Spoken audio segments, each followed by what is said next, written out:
G'day and welcome to Disc Golf Down Under. It's Matt here. With the new year comes changes to the rules of disc golf, and in 2022 the PDGA have made a number of significant changes to the rules. These came into effect on the 1st of January 2022, and in this video I'm going to cover the top 10 disc golf rule changes that I think you need to know for 2022. So let's dive in.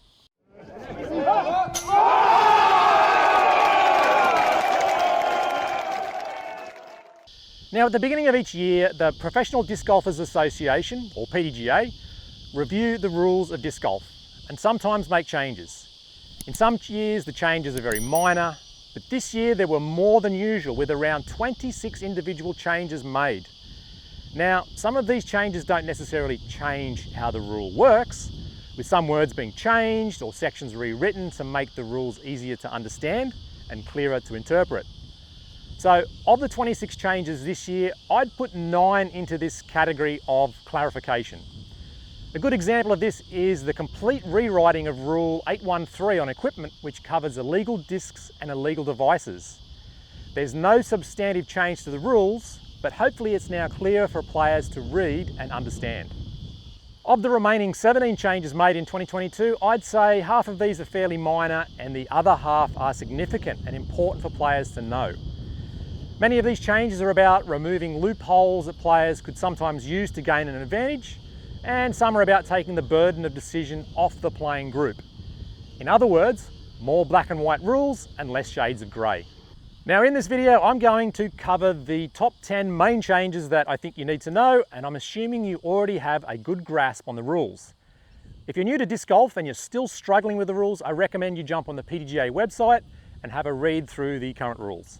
I'll leave a link in the video description down below so you can find them easily.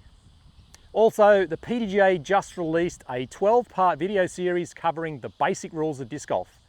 You can find video 1 in the series in the card up above, and I'll also leave a link in the video description down below. So, with that out of the way, let's jump in to my top 10. Now, at the end of any competition round, you need to return your scorecard, and that's within 30 minutes. Rule 808 Part F previously stated that this 30 minutes started after the last group on the course has finished the final hole and has had reasonable time to turn in their scorecard. The problem with this is, what is reasonable time? Enough time for the group to return to the clubhouse, have a toilet stop, buy some food on the way, maybe return their gear to the car, etc. Also, for groups playing tee times earlier in the morning, it might mean that they don't have to turn in their card until many hours after they're finished. So the rule has now been updated so that your 30 minutes starts from when your group finishes their round. That's when your disc, or the last disc, lands in the basket. The penalty for breaking this rule remains unchanged and is still 2 shots for each player's scorecard that is returned late. So if there's 4 players on one scorecard, they all lose 2 strokes for a late scorecard. Next, it's always been against the rules for a player or their equipment, such as their bag, to interfere with their own throw. Makes sense, right? Now, under the old rules, Rule 810 Part E covers intentional interference. That is, altering the course of a thrown disc, whether this be your own disc or someone else. Violation of this rule incurred a 2-shot penalty, and the next throw is taken from the point where interference occurred. Following on from this, Rule 810 Part F covers specifically interference with your own throw. And violation of this rule incurs a 1-shot penalty, and the next throw is taken from where the disc comes to rest. Now, this was a very grey rule, and it could be difficult to determine which rule to enforce. For example, a player putts to an uphill basket, the disc misses and rolls back down the hill. The player holds their stance and the disc runs over their foot before coming to rest a few more metres down the hill from where they touched it. So, do they get a 1-shot penalty or a 2-shot penalty? And do they play their next shot from where they touched the disc or where it came to rest? So with the rule change in 2022, the old Part F of this rule has been removed and replaced with a new rule that they've inserted at Part D. And this new rule is a lot more straightforward and says that if a player or their equipment interferes with the course of their own throw, whether it be intentional or not, the throw is disregarded and the player is penalised 2 shots. And they'll be throwing their next shot from the same lie. This is a much tougher penalty than before and much easier to enforce. There have been 3 changes to the rules regarding obstacles. Firstly, there's a significant change to Rule 803.02 Part B. Previously, if you were unable to take a legal stance because of a large, solid obstacle, you could place your marker behind the obstacle and on the line of play. Now, this was applicable, for example, if your disc was inside a tree trunk. You could mark your lie behind the tree on the line of play. Now, the words "a large solid obstacle prevents the player from taking a legal stance" has been replaced by the words "an obstacle physically prevents the player from taking a legal stance." So this now allows a player to take relief without penalty from obstacles such as thick bushes, hedges and the like.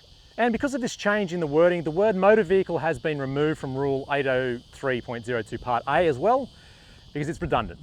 If you can't take a legal stance because of a motor vehicle, you can take relief.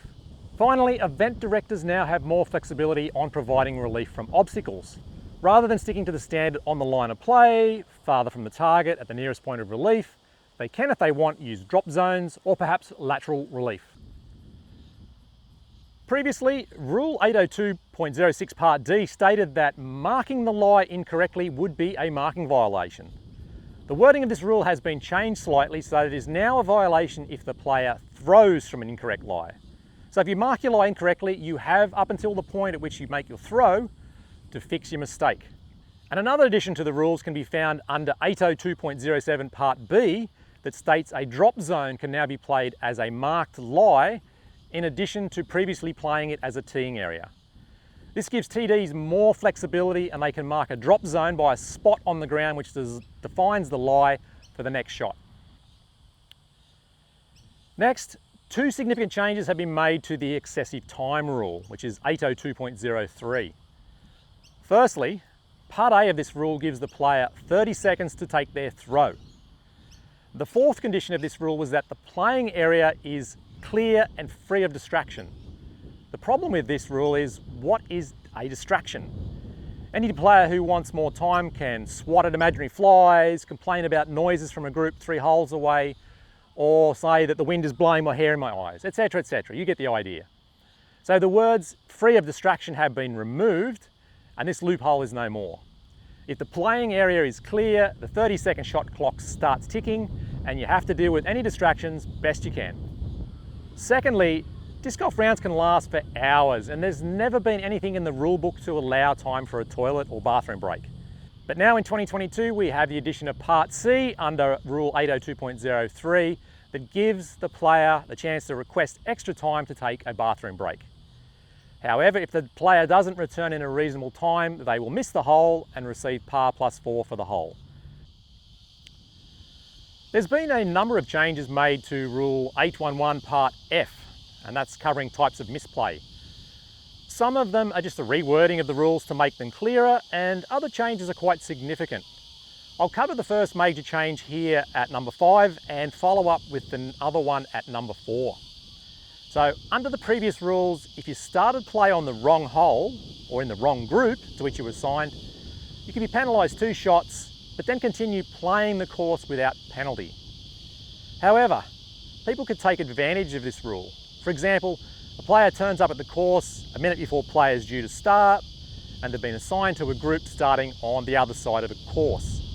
And that might be a 10-minute walk away. So do they run across the course, meet up where their assigned group on the second hole and start with a par +4 penalty for the first hole?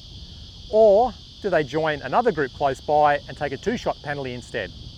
Under the new rules, subsection 9 covering starting on the wrong hole or the wrong group has been deleted and replaced by 2 separate rules. Firstly, a player is not allowed to play with a different group. Full stop. Clear. They must find their assigned group and they will receive penalties for being absent until they join the correct group. Any throws taken with the wrong groups are disregarded. Secondly, and this is a real important one, if a group starts on a hole different to what they were assigned to start on, and one player in the group makes more than one throw, every player in the group will be penalised for misplaying the hole and they each receive a 2-shot penalty.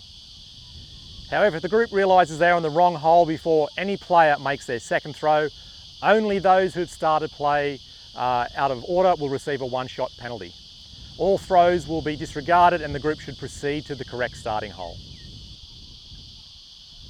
Okay, so continuing on with the changes to the types of misplay, Section 5 of Rule 811 Part F has been deleted and replaced by 2 new rules. Previously, a player was deemed absent or missing 30 seconds after it's their turn to throw. So at the start of the round, a person 5th on the card might have an extra 2 to 3 minutes for them to arrive late compared to the person listed number 1 on the card. And this has not exactly been fair, and the rule has been changed now so that you are deemed absent at the start of play if you're not present within your assigned group at the designated start time. The player will continue to be deemed absent at the next hole if they're not present when the first person is ready to throw. And the penalty continues to be the same as it was before for an absent player, with par plus 4 strokes for each hole they are deemed absent. The other change to this rule is the inclusion of the bathroom break. So players will not be deemed missing after 30 seconds if they've requested a break and they're allowed a reasonable time. The next rule change is a very sensible one in my opinion. Previously, Rule 807 Part B stated that to complete the hole with a basket, the disc had to enter the target above the top of the tray and below the bottom of the chain support and come to rest supported by the target. Sounds reasonable, but what happens in the case of a blind ace? Hypothetically, the group could argue that they didn't see the disc enter the target between the tray and the chain support and therefore the hole is not complete. Now, as long as your disc comes to rest supported by the chains or the tray, it's counted in, no matter how it got there. So this of course is obviously in. So supported by the chains is also in, and it can also come to rest up in the top of the chain supports. It can be balancing on the edge of the tray. It can be supported on 2 nubs. And if you can get it to wedge in the side of the tray as well, that is now also counted as in.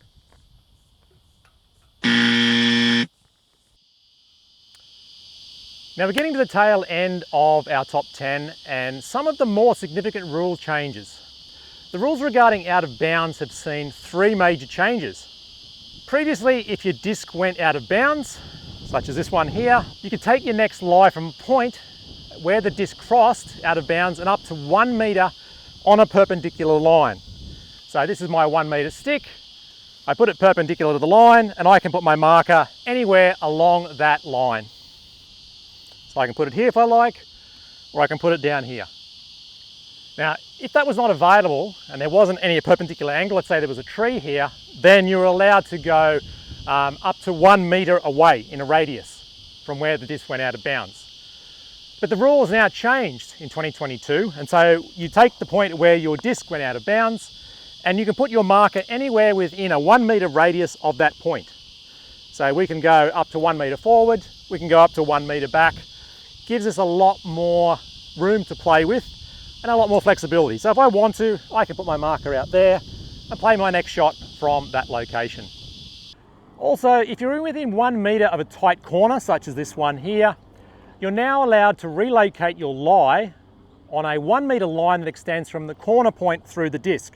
So if my disc is located here, I can't get 1 meter perpendicular on those lines there. So I can put my 1 meter radius in here and I can move my disc anywhere up to within that 1 meter range. So I can relocate my lie to that point there. Gives me a lot more room in that corner. The final change to the OB rules is the addition of Section H, which gives TDs the flexibility to provide relief greater than 1 meter for particular OB areas. For example, previously 2 meters relief was typical for barbed wire. This is now officially part of the rules, and so for example, a TD could, if they wanted, provide 5 meter relief from the OB crocodile pond if they wish.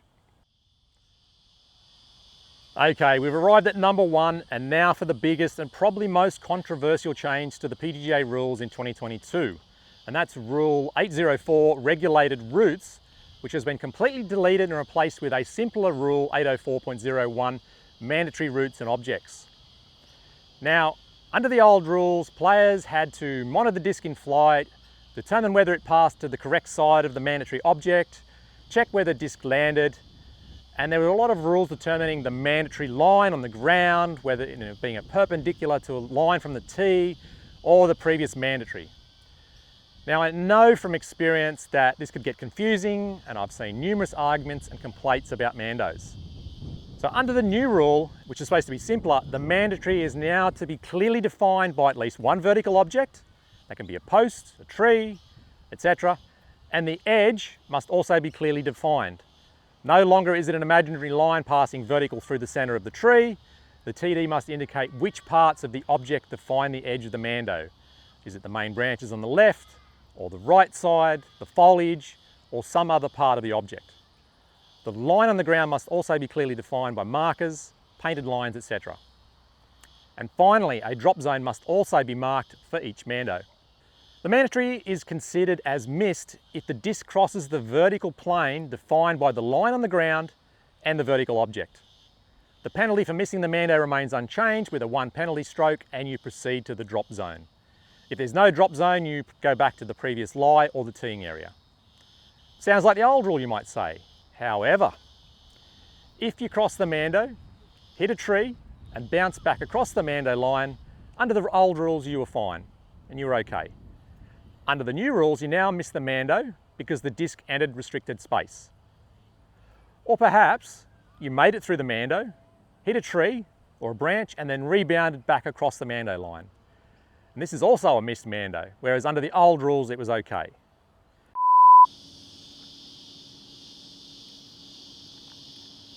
Now, before I leave mandos, there's also another